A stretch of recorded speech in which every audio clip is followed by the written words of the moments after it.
Hi, I'm Dr. Lisa Abell for PureMedicine.com, and today I want to talk to you about how I got into natural medicine and my experiences so that you understand a little bit about me, my background. It started as a cross-country runner in high school, and I was also a cross-country runner in college as well. I went to UC San Diego, and during my second year in college, I had a terrible knee pain, and I refused to get it checked out and things like that, but for 6 months I couldn't run, and so I actually had to stop being on the cross-country team during that time, and I tried other exercise at the time, which didn't work out very well. I'm not a dancer, but after 6 months, my mom suggested I try acupuncture, and I did not want to think about that until, that pain wasn't going away. And I did end up trying acupuncture, and this was in 1988, so acupuncture was not common.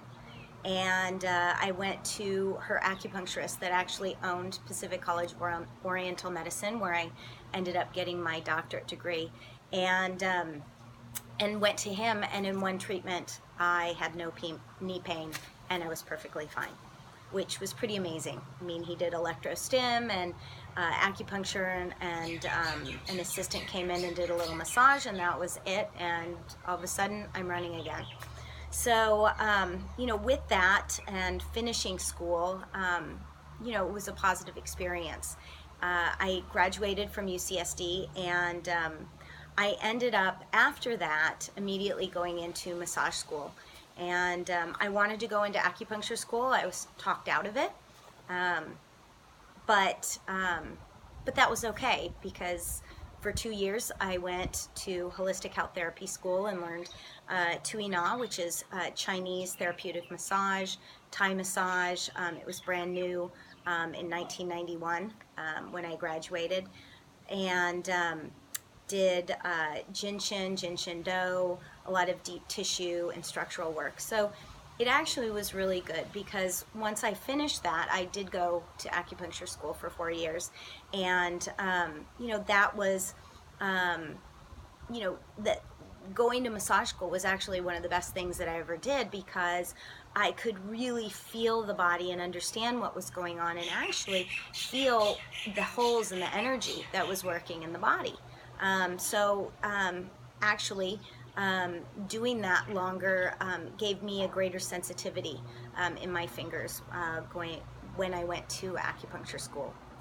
After acupuncture school, I met my husband in acupuncture school, and we subsequently got married, and he was a naturopathic physician, of course, and licensed acupuncturist as well, and so we started that journey together.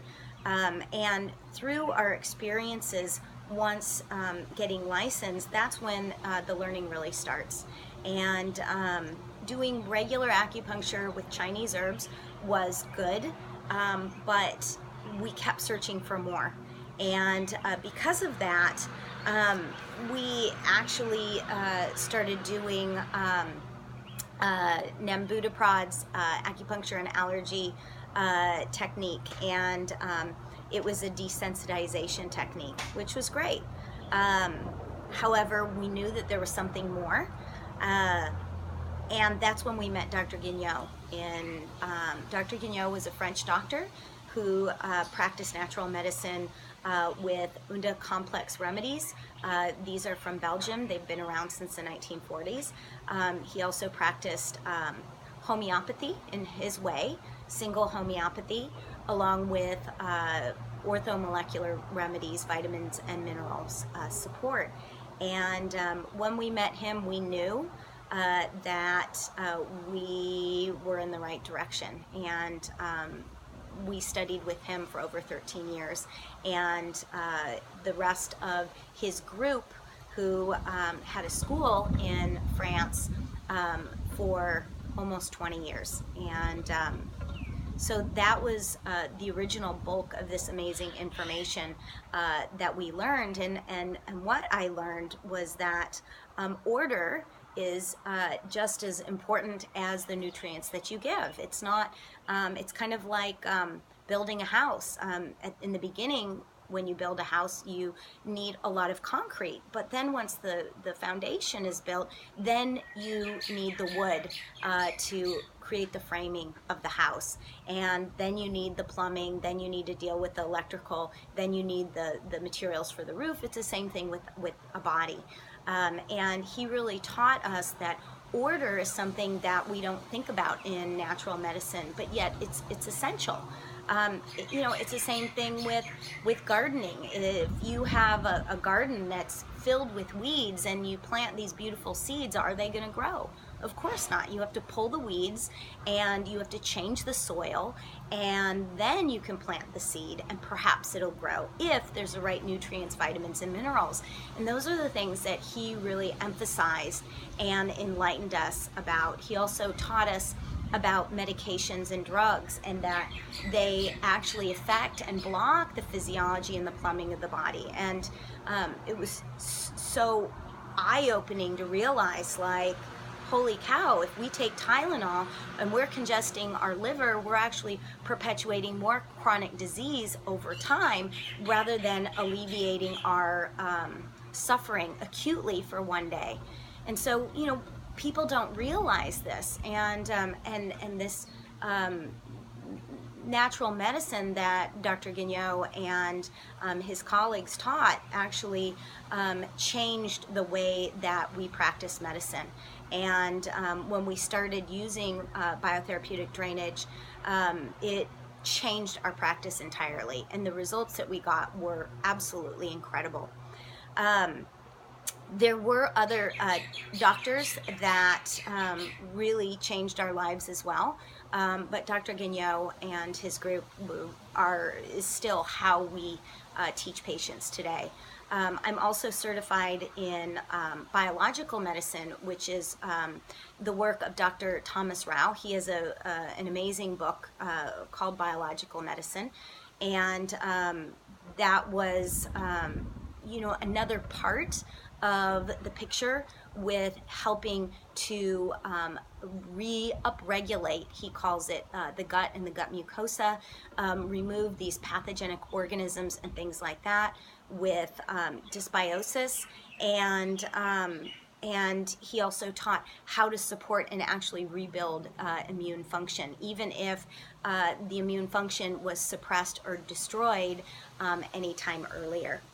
Lastly, the last mentor that really changed our lives was Dr. Natasha Campbell McBride. And she's a neurologist and a nutritionist from England, but she was originally Russian.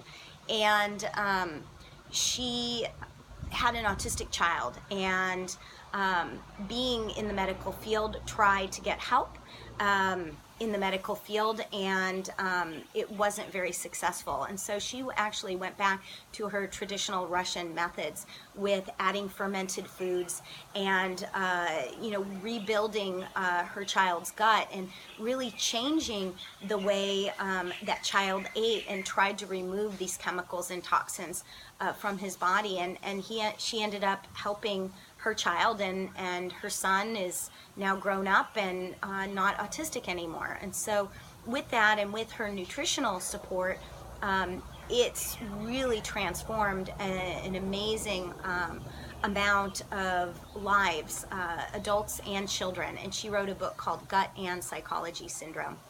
So all of these mentors have helped me to become what I've become, and my patients have also taught me how to be a better practitioner, because I've had to work what works to solve these problems and what doesn't work. And Dr. Guignot always taught to regulate the physiology removes the pathology, rather than looking at the pathology or the disease and treating the disease. We want to actually treat the human being, and that's what Dr. Abell and I have learned over these past 20 years in treating patients. Thank you so much for listening. This is Lisa Abell for PureMedicine.com.